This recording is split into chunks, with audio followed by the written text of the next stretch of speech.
Orang beriman teman-teman, kalau kita beriman sama Allah SWT dan yakin Allah pencipta, kita hanya takut padanya dan kita hanya mengerjakan perintahnya, meninggalkan larangannya, ada ketentraman jiwa. Orang beriman, mau kaya, mau miskin, mau sehat, mau sakit, mau muda, mau tua, selalu hidupnya aman.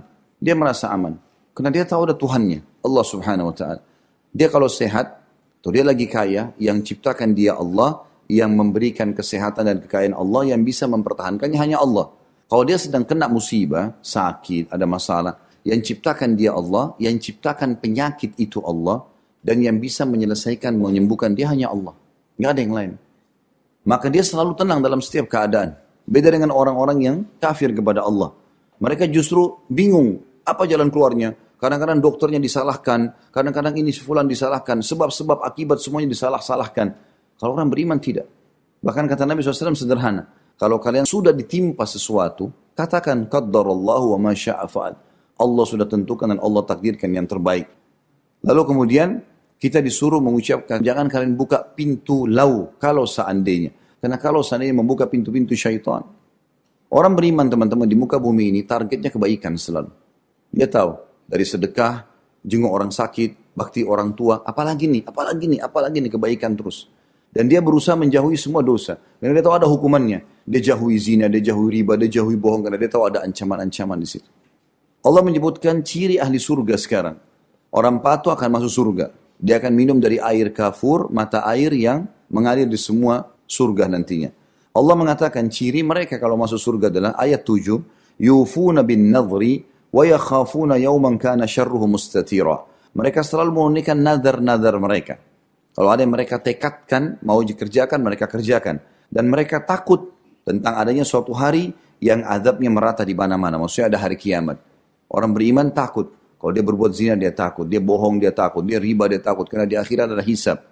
Lalu ayat 8. Di dunia mereka sibuk dengan program-program yang baik. Karena tahu di akhirat ada balasan. وَيُطْعِمُونَ الطَّعَامَ عَلَى حُبِّهِ مِسْكِينًا وَيَتِيمًا وَعَسِيرًا.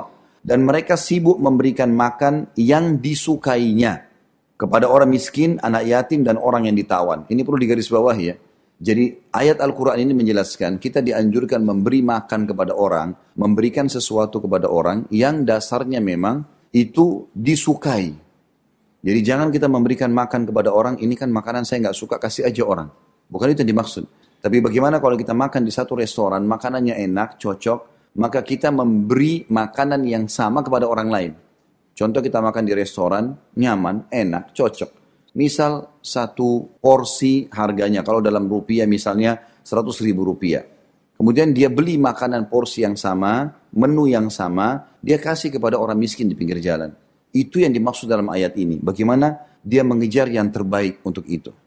Dan ciri orang-orang beriman selanjutnya adalah mereka akan mengatakan pada saat memberi orang lain makan, minum, pakaian, sumbangan, uang, segala macam, innama nut'imukum liwajhillahi la nuridu minkum jaza'an wala syukura.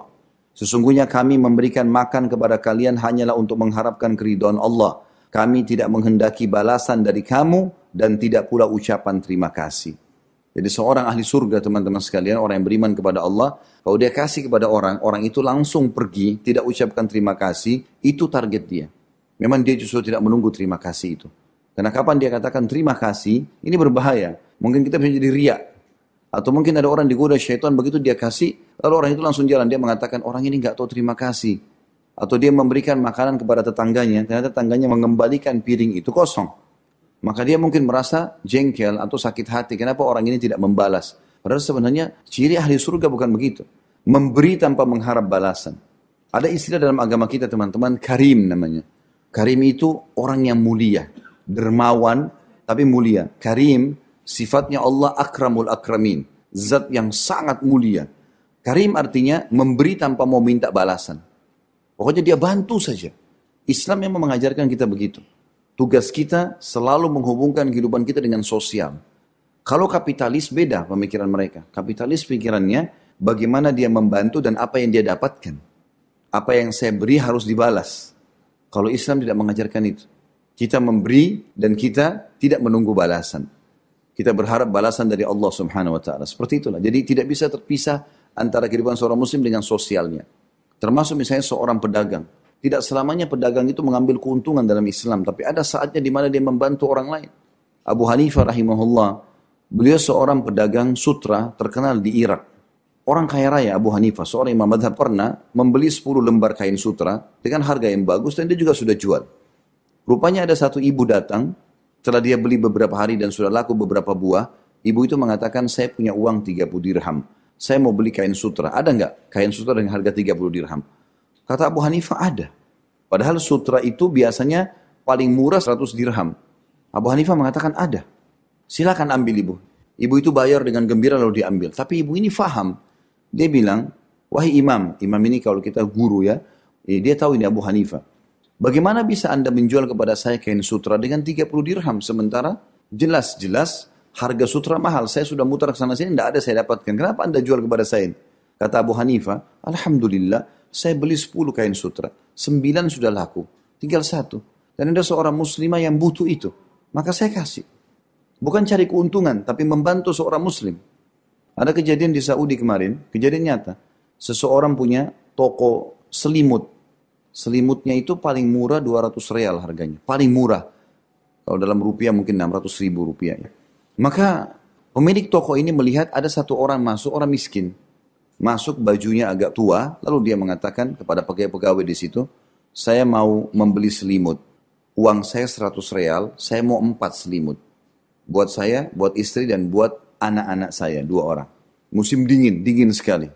Maka pegawai toko itu mengatakan, tidak ada selimut dengan 100 real 4. Maka sebelum dia menjelaskan harga-harga selimut itu, yang punya toko lihat, lalu yang punya toko kasih isyarat kepada pegawainya, tinggalkan saja, biar saya sama dia. Lalu ditanya, anda mau apa? Dia bilang, saya mau beli selimut untuk saya, istri saya, dan 2 anak saya, musim dingin. Saya punya uang 100 real, bisa dapat 4 selimut gak? Kata yang punya toko, bisa. Silakan ambil saja selimut di sini yang mana anda mau. Silakan, bisa 100 real 4. Orang ini, milih itu, dia ambil entah harganya berapa. Dibawa ke kasir, lalu kemudian dibayar. Diambillah sama yang punya toko, orang itu pergi gembira, dia keluar. Lalu dia kumpulkan pegawainya, dia mengatakan, saya tahu kalian mau bertanya dengan saya. Pasti kalian akan bertanya, kenapa tadi saya bisa jual 100 real 4? Dia bilang iya, mereka bilang iya, pegawainya bilang iya, kami mau tahu. Kata dia, tadi itu yang masuk, saudara kita muslim yang miskin. Dia sudah membahasakan kalau dia butuh selimut untuk dia, istrinya, anaknya 2. Tidak mampu. Dia minta 100 real 4 karena itu kemampuan dia. Maka saya berikan dia. Ada pegawainya yang angkat tangan mengatakan, kalau begitu kenapa anda tidak kasih cuma-cuma? Kenapa masih ambil uangnya? Kata dia, kata yang pemilik toko, kalau saya kasih cuma-cuma dia keluar dari toko ini merasa terhina. Tapi dia sekarang keluar mulia, dia merasa dia beli. Padahal saya tidak ambil keuntungan. Seorang muslim beda cara penilaiannya. Dia ada target akhirat di sana. Dia tahu semuanya ini ada nilainya. Ada sesuatu yang besar yang menunggu dia di akhirat sana. Dan setiap kali kita berpikir masalah ini, masalah akhirat, kita akan selalu terbawa dengan pikiran semuanya mudah. Seberat apapun penyakit, seberat apapun cobaan jadi ringan. Oh, ada akhirat. Kita sakit cuma sampai mati. Habis mati sudah nggak ada penyakit di akhirat. Orang walaupun lumpuh, naudzubillah, lahir dalam keadaan lumpuh total, matanya buta, telinganya tuli, mulutnya bisu, tangan kakinya semuanya puntung, terputus, tetap di akhirat dikasih jasad yang baru. Itu hanya selama di dunia. Orang muslim tahu masalah itu. Dia akan dibangkitkan dengan jasad yang baru. Kata Nabi SAW, nanti Allah akan turunkan hujan pada hari kebangkitan, di mana akan menimpa tulang-tulang ekor kalian, yang kalian akan tumbuh seperti tumbuhnya sayur-sayuran. Jasad baru. Kata Nabi SAW, kalian akan dibangkitkan dengan jasad baru seperti Adam AS. 60 siku ke langit. 27,5 meter. Bukan lagi jasad-jasad kayak kita sekarang. Mungkin paras wajahnya sama, tapi postur tubuhnya sudah berbeda. Diberikan oleh Allah SWT. Jadi, cobaan itu juga akan kita lalui di dunia ini. Sebentar. Di dalam sebuah hadis yang sahih riwayat Bukhari, kata Nabi SAW akan didatangkan nanti pada hari kiamat orang yang paling besar nikmatnya Allah pada dia, tapi dari ahli neraka. Di dunia, lahir di istana raja. Jalan mungkin di atas karpet. Hidupnya semuanya makanan, pakaian semuanya mewah ada. Tapi sampai mati kafir. Kata Nabi SAW didatangkan hari kiamat orang yang paling besar nikmatnya di dunia. Tapi dari orang kafir, ahli neraka. Didatangkan lalu dicelupkan satu celupan di neraka. Lalu dikeluarkan. Masukin langsung keluar. Ditanya, apa kau pernah rasakan nikmat selama ini? Apa kau pernah melihat nikmat selama ini? Bukan cuma rasakan, kau pernah lihat gak? Dia bilang tidak pernah. Hilang semua nikmat dunia dia hanya dengan satu celupan di neraka. Bagaimana dengan penghuninya? Lalu didatangkan orang yang paling miskin di dunia, paling susah hidupnya. Kemudian dia Didatangkan pada hari kiamat, mungkin tidak bisa makan, tidak ada pakaian, banyak penyakit, diganggu oleh orang. Dicelupkan satu celupan di surga, lalu dikeluarkan. Ditanya, apa kau pernah rasakan kesusahan hidup selama ini? Pernah kau menderita? Dia bilang tidak pernah sama sekali. Akhirat membantu kita melalui dunia ini sebentar. Makanya kata Nabi SAW, Mali wad dunya. Ada apa saya dengan dunia ini? Perumpamaan saya dengan dunia seperti seorang musafir yang lagi capek, penat, lalu dia datang ke bawah sebuah pohon, dia duduk istirahat, kemudian dia pergi kalau penatnya sudah selesai.